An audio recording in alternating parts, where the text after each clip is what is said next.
Nang sumuko ang mga huling Kastilang narito, natuldukan ang pananakop ng Espanya sa Pilipinas. Iyan ang kasaysayan ng baler.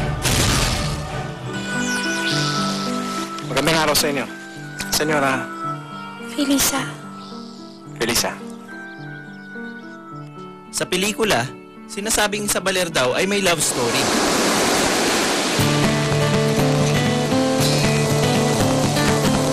Pero bago ko alamin ang kasaysayan nito, balita ako may wild side din ang lugar na to. Sa dami-dami kong lugar na naikot dito sa Pilipinas, maniwalat kayo sa hindi, first time ko dito sa baler at medyo nakaka-excite siya. Makikita nyo naman ang alon ngayon. Napaka-perfect na kondisyon para gawin yung gagawin ko, which is to learn how to surf. Sa lakas ng alon, isang surf paradise ang baler. Pero dahil kakaunti ang nakakaalam nito, ilan lang ang nakaka-experience mag-surf dito.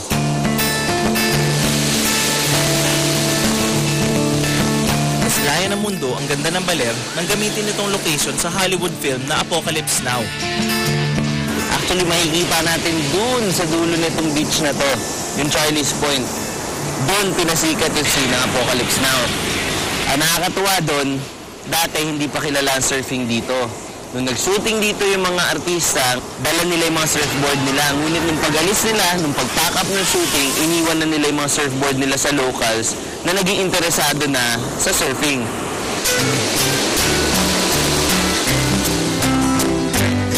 Sa ngayon, marami na ring dayo ang bumibisita rito at unti-unti na ring nagkakaroon ng mga resort.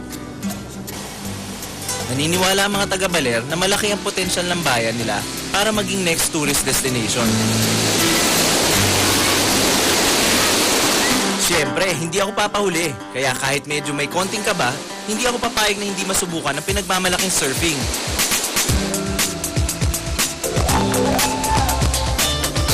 Ang lamig ng tubig, parang hindi ko yata kaya. Pero teka, natatapang ang mga Pinoy ng baler. Kaya sugod!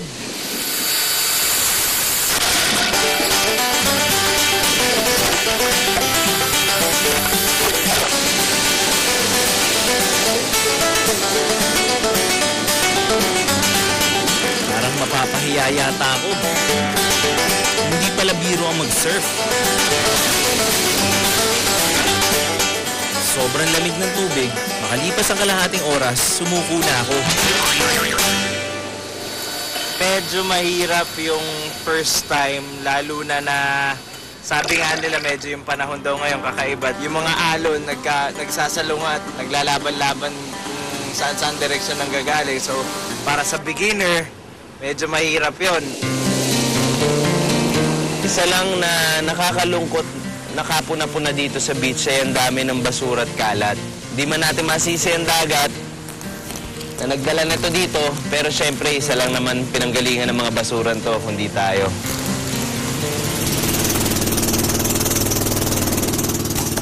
Bukod sa surfing, ipinagmamalaki rin ng baler ang kanyang mga dive sites.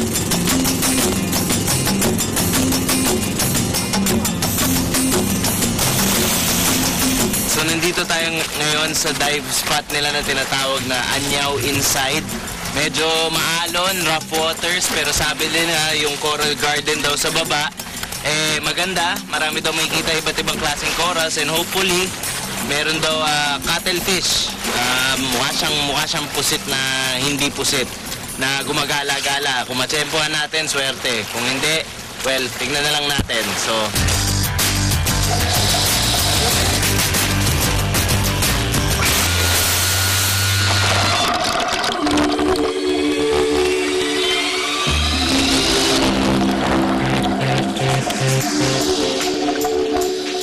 Medyo malakas ang kuryente sa ilalim.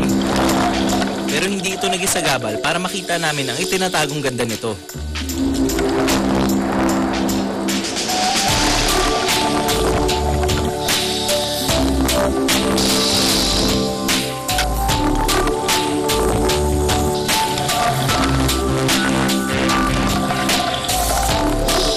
Maya-maya pa nga, isang cuttlefish ang nakita namin.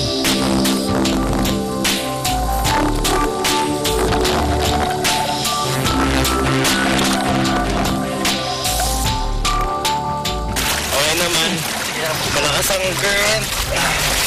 Pero at least nakita namin yung cotton tooth. Di man siya kalakihan, at least nakakita tayo isa. Maraming corals. Pero as you can see, malakas ang kuryente. So maybe subukan na lang natin uli some other day dito.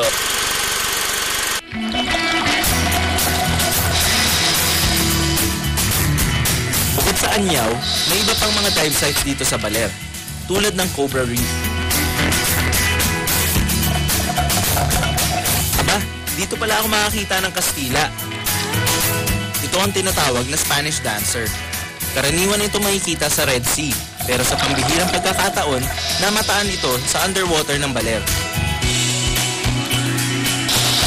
So far, yung mga nakita namin na dive sites, tatlo yung may napakalaki ng potential. Una yung Nabaliw Reef, kasi ang ganda ng formation ng kanyang reef.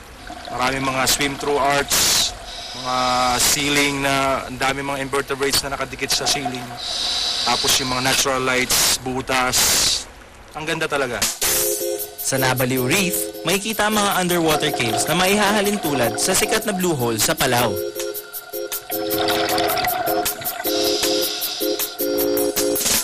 Pinahanga ako ng Baler. Posibleng marami pang hindi natutuklasan sa ilalim ng karagatan nito.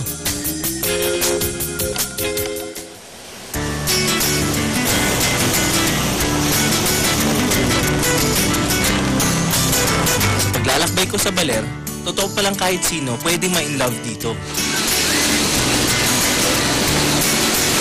At bagaman matagal na natapos ang digmaan sa lugar, nagsisimula naman ang bagong laban, na ipakilala ang Baler bilang isang obra ng kalikasan.